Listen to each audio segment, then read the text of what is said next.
Hello and welcome to the Handicapable Black Woman Throne Room. My view of humanity is a whole new tea. Okay, well, I think it's kind of, well, bad timing, not bad timing, but before I get into that, happy day to everybody. Make sure you grab your petty tea, and I hope it is a happy day because, yeah, it's been really hard to have happy days, honestly. And in all honesty, it's like I don't know, like sometimes I have to relearn what happy is because when I was younger, and I know I've talked about this so many times, but it's so complex. And that's one reason why, like, with my novel, I keep going in and I'm trying to add more depth, more personality, more three dimensional to the themes, to the plot. And then sometimes I'm like, is it a good enough plot? But then also to the characters. It's like I want it to the point where you can almost hear their heartbeats and the heart of it, like literally with the superhero series, or I have like five superhero series that I've come up with, but the one that I'm trying to get out by next year, yeah, it's gonna be next year. It's not gonna be this year, but because yeah, got to save money for editors and then the cover and the marketing and then I have like a list of book talkers and booktubers, and it's like I need to start with the Instagram book people. So but yeah, I'm doing all of this by myself, so it's just like but one thing I've kind of learned is that I have to relearn how to be happy, and I have to learn who I am because for over 30 years, everyone was telling me, you're a liar. Nothing's wrong with you. Just pick up your feet. Just walk right. Why are you being so stubborn? Why are you being so hard headed? What's wrong with you? If you don't pick up your feet, well, for my mom, she got the belt or her hands or a shoe or whatever she can get her hands on. It's like she was gonna beat me until I could walk, right? Yeah, and I had to find happiness through that. And I know once I start therapy, because I recommend it for everybody, but I think like for right now, it's like I'm going through my past and analyzing, especially writing my book. I think right now that is some of the best therapy because while writing, and sometimes it's like I was talking to one of my older sisters, and I mentioned to her like some parts of my writing or what I was working on with the character, and she got quiet. And the things that I learned and found out, the truth that everyone was calling me a liar on, it was like, because yeah, and that's the thing. So many people were saying that I was a liar about so many things, and it was almost to the point where I thought I was crazy, and I thought I didn't belong, and I thought I couldn't be a part of any part of society, and I was nervous on how to act, what to say, what to do, like what I was allowed to be.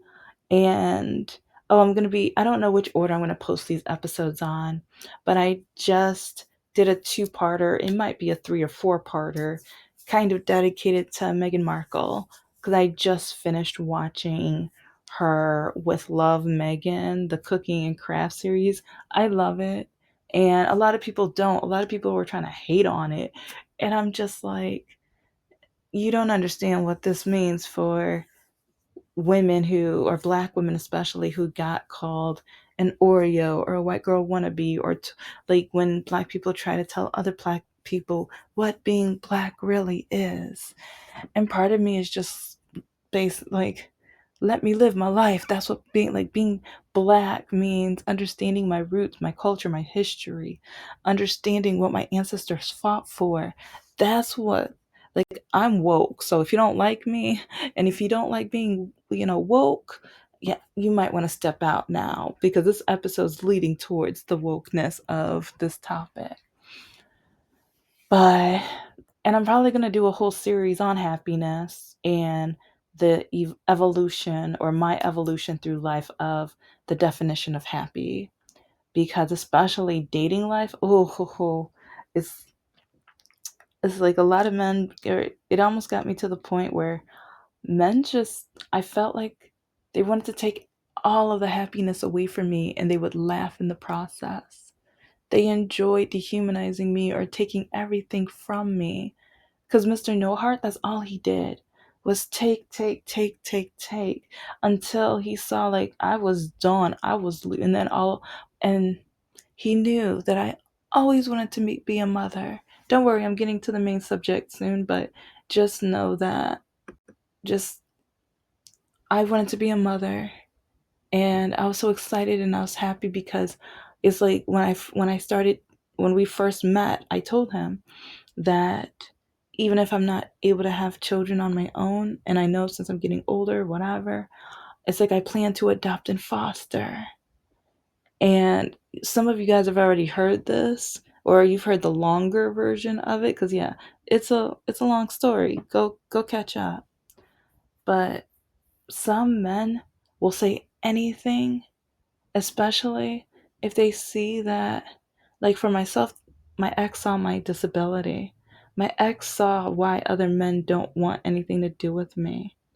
And I told him too much, because even telling him why, because we had to talk on why I don't date too many black men. I try all the like, but so many black men tell me I act too white. And he used that to his advantage too. And so 3 or 4 years later, all of a sudden, like, because he saw that I was working my tush off, I was paying off like credit cards and paying off student loans, and I was starting to save for a house, I was investing money, I was getting myself ready so I could be independent and start the process so maybe I can like buy a house so that I would be ready to adopt and foster. And he knew it, and he had the nerve to just say, if you adopt and foster, I don't want anything to do with you. I'm breaking up with you. And he knew that he knew I was scared, because, and this is why I say complex characters, because some people are like, okay, so just leave him. But then you have to look at my, like, the domino effect goes in so many different directions. Because with my mother, if you know, if you know, if you know, type in the messages what she used to always tell me. Because I've said in so many episodes, and I'm not, part of me just feels I'm at a point where instead of just me saying it, let people who have actually watched and listened type it out. Yeah. But because of what she always told me, I was scared. Because if I break up with him, then she was going to be, yeah. So complex. But my mom always told me, especially when starting to go to college and get jobs or whatever, she would tell me, like, you're too lazy. You don't want to work anywhere. You're not going to be anything. You're not going to leave this house. You're not like, but then it was so confusing because I wanted to be a writer, but she was going to throw me out if I was going to be a writer. I wanted to major in either writing or anthropology, and because my other idea, I want to start a business, especially a bed and breakfast. And there was other stream, like one thing I already knew after watching different businesses was streams of income. But then, especially once the internet was up and I was starting to, like, I watched business people like all of the time. I still do here and there, but now it's more politics because being a black woman with a disability, I have to know what's going on in this country, especially with all the rights that all of the parts of my identity have fought for. But like, she said she was going to throw me out the house if I majored in English and or anthropology. And so my parents told me what I better major in, but what they wanted me to major in, I am not good at. Not at all. And so behind their backs, I changed my major. But then another sister decided, oh, because I didn't even tell her. And this is one reason why I said in the other episode, and I've only said it once or twice, so I'll repeat it this time. My academic advisor there, I get like the same day too. I'm like, how was she able to contact my sister so quickly? I was like, how did she see her just on that day? But yeah, she told my sister I changed my major. And I won't tell the whole story. I'll wait on that. Well, I might take that one to my grave, but I will. I will. I'm sorry. It's just like I'm picturing it in my mind, and the situations that happened after that night is kind of traumatizing. But I will never forget that night after I changed my major. But I finally graduated with a English degree. Yeah, there's like they yeah, let's just say I kind of had to make sure I didn't really tell them like that part. But with a double minor in business and business anthropology. So it's like I worked around it because especially a lot of people don't understand or they don't realize the anthropology that is involved with business. And even with the business I am creating, I see the culture, the demo, like, because even it's the culture of the demographic, but then the culture within the company as well. And sometimes you want them to match like a pair of shoes, but then sometimes you want them to complement each other, kind of like a seed and soil. So it depends on the product and the situation. But I finally graduated and I was looking for jobs, and but then with my degree combination, that career counselor back in the day, like I dislike her so much. Oh, to me, in my opinion, she was one of the most awful, evil. Like she would make really snarky, like, or this is the career counselor at Oakland University. Yeah, couldn't stand that woman because it's like, okay, if you don't like what someone majored in, leave that mess to yourself. Shut up. Okay? This person just busted their tush off and they graduated. And yeah, it's like, with like, not to compare, but it's like having a degree with two minors. It might not be much because I know people who double and triple majored, which I'm like, who hats to you, salutes to you. But yeah, it's like I had to make sure I graduated at ASAP because my dad was like, that girl's never gonna get out of school. So I almost wanted to double major with the anthropology or whatever, but I was like, you know what? I'm good. I'm good. I'm straight. Yeah. But then I ended up double mastering. So I got an MA and an MBA, but I'll talk about that later. But anyway, so with that career counselor, that was a waste of time. She just kept, why'd you major in this? You're not going to ever be able to do any job with this. And it was like, applied anthropology? That was pointless, wasn't it? And I just remember sitting in that chair trembling, just like I worked my tush off. And it's like, okay, maybe don't include that in my resume. Don't include that with the career options if you're not able to think of a position. But dang, like, but then the crazy funny thing is, with it being applied anthropology, especially I focused on business anthropology with the business minor.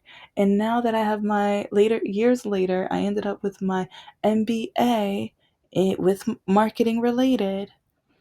All of those forces combined, it's like it's not Captain Planet or whatever, but it's like, especially writing my novels and creating the greeting cards and then the candles, like figuring out and creating the culture for everything to fit together. And then It's like I know each one is separate but together, especially when it comes to the marketing.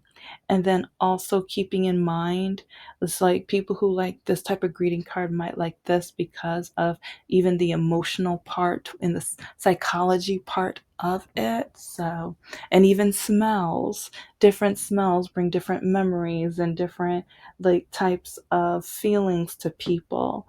And, but anyway, I went to quite a few different career counselors. There was one even, this was right around the time where the banks like were, you know, 2008, the foreclosure situation. There was this program and like for people who are trying to find careers and jobs or whatever. And I remember, and this was a black guy too, or the one at OU was a white lady, but there was a black guy who I was assigned to, and oh my gosh, it was interesting. Oh, and this is gonna be a two-parter too, but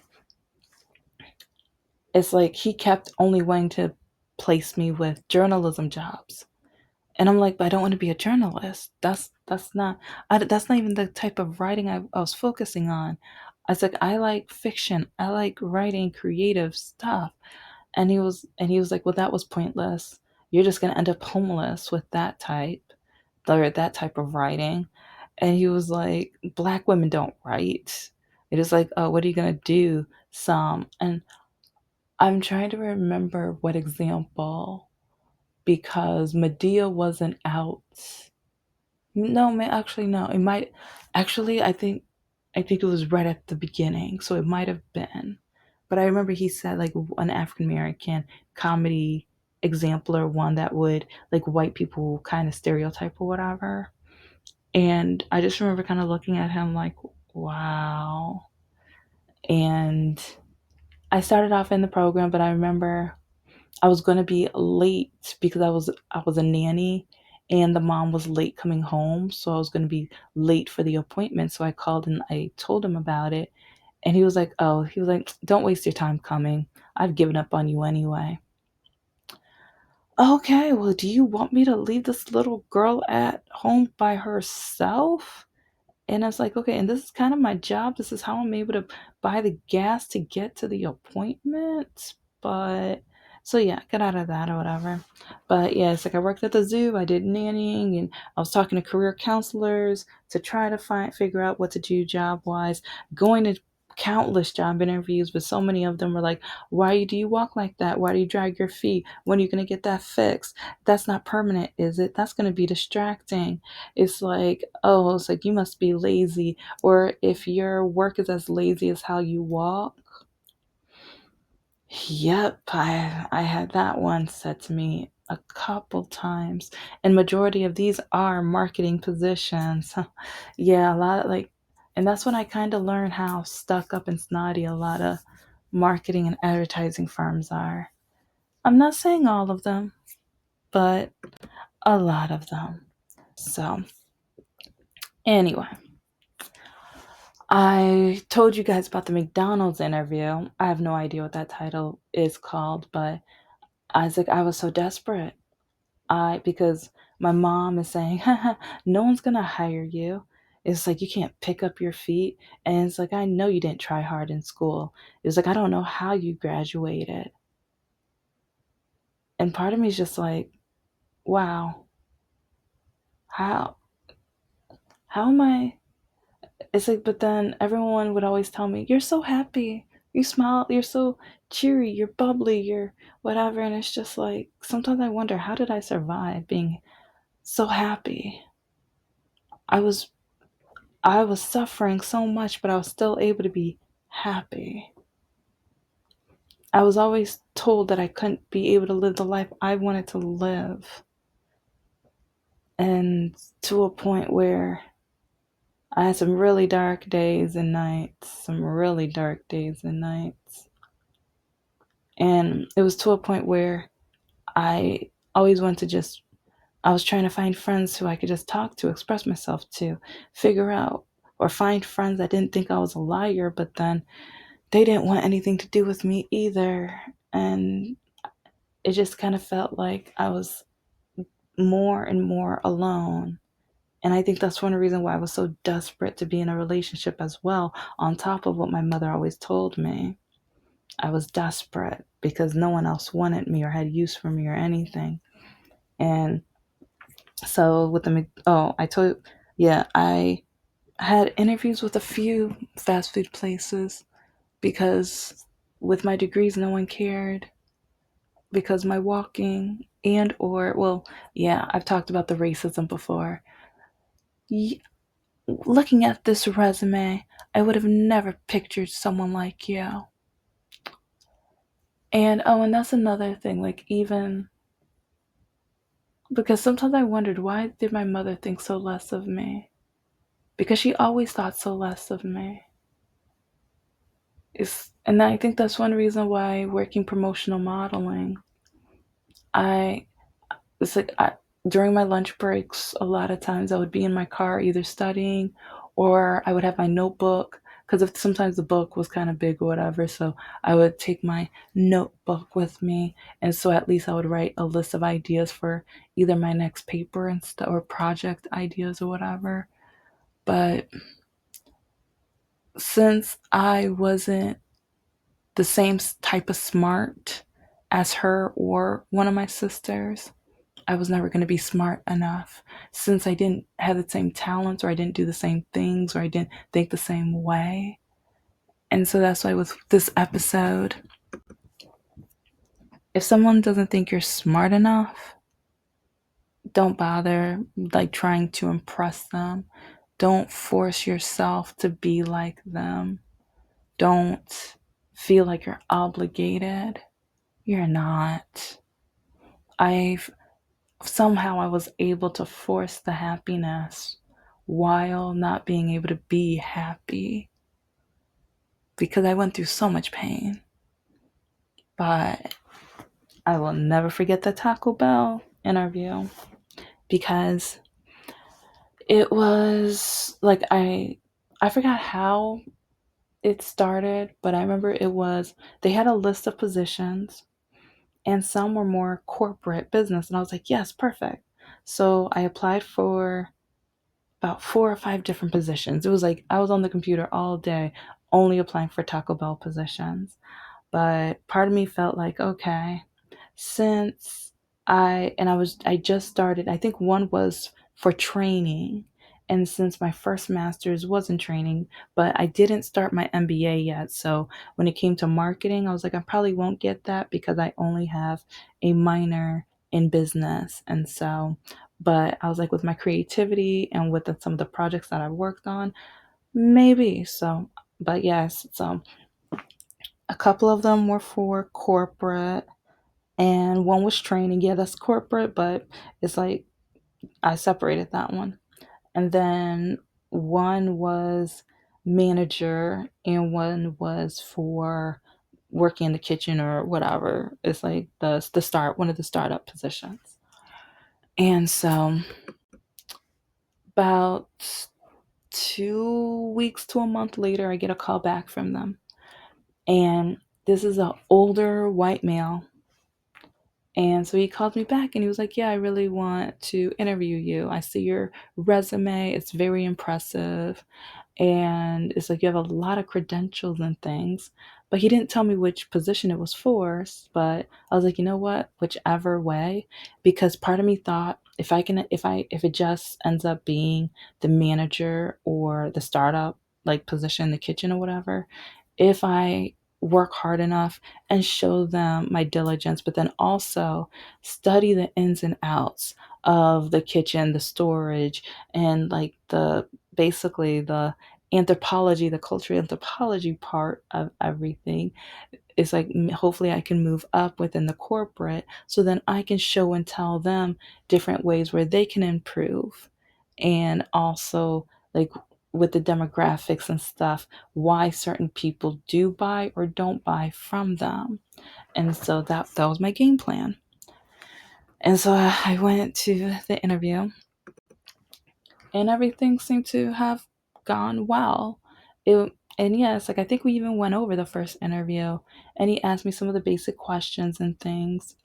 and some racist questions, but I'll get to that later. But anyway, it's I think a few days later he called me back asking for a second interview, and I'm like, oh, okay. And yep, before I taped this, I was like, how many interviews did I go through with him? And at first I was like, was it three or four? And actually I was like, it might have been four or five. So, but yeah, I'll get to that later. But the second interview, met up at another location, and no tour or anything, but he had more questions and he still didn't tell me which position. So I'm still a little confused because I'm like, I applied for quite a few positions, and with my resume and with the interview questions you're asking, I have no idea. Are we going the corporate route or are we going beginner's route? So that in my head I could start like, so then I can answer the questions better, because depending on where you're thinking of setting me, I have no idea. And but then at the same time I'm working promotional modeling, because yeah, it's like working at the zoo, that's how I started with promotional modeling, because I met a manager from there. She was like, oh my gosh, you're so sweet and your presentation style is amazing, your smile is bright, blah blah blah, here's my card. And but it's like, and then while doing that, like, because I was working at the zoo, and then I also met a family that needed a nanny. Like, yeah, it was crazy. Like, all of a sudden, like, people were handing me cards or whatever. Couldn't get that 9 to 5 job, but I ended up with enough experience to the point where even like while like sometimes I would, when I was a nanny, I would have story times with, and actually I nannied more than one family, but with the older young girl, it's like we had well, let's just say I have decided I'm going to create this one idea into an actual story or a story series on paper in book format. And I, because I started telling her the story, and she was just like, oh my gosh, this is so cool, and what about this, and where did the unicorn go next, and blah blah blah, whatever. And so it's like I didn't think much of it, but then a week or two later, like the mom was like, "Oh my gosh!" It's like she will not stop. It's like I have to ask more questions. Like she started asking me questions about, okay, so what about this? And she wants to know about that. And it's like, is this atmosphere? And what's this? And what's that? And that's when I kind of realized, like, because even the mom was like, she is so impressed, like, or she said she was impressed with me so much because that's all of her daughter could talk about, and even with show and tell she drew a picture and showed her class. And I just remember that melted my heart. Oh, I was like I'm an emotional person, so I was crying because I was just like, oh my gosh, it was like she did that. That's so cool, and that's heartwarming, and I'm so happy that means something to her, and I enjoyed it. I loved it, and that's one reason why I know I need to be a writer. I was born and created to be a writer. And also, when I was a nanny to a little baby, it's like I would take her on walks every day, and it's like on those walks, I would tell her little stories, but sometimes even parts of my life of, it's like, if you know what you want to do when you grow up, study it, learn it, and don't ever let anybody tell you what you can and cannot do. Especially as a young lady, people are going to try to tell you what ladies do, what ladies should do, what ladies can't do. It's like, if you find it in your heart and you want to do it, figure out a way. And I remember sometimes neighbors they would see me and hear me, and one of the moms would like, because I forgot which story it was, but one of the moms, she was gardening and she heard me and she was like, you preach it to that little girl. She was like, oh, I adore your stories. It was like, you keep on. And so, but yeah, okay, I'm gonna need a part two. But thank you so much for listening to the Handicapable Black Woman Throne Room. I am a woman, I am of color, and I am handy capable. But most importantly, I am human and you're human too.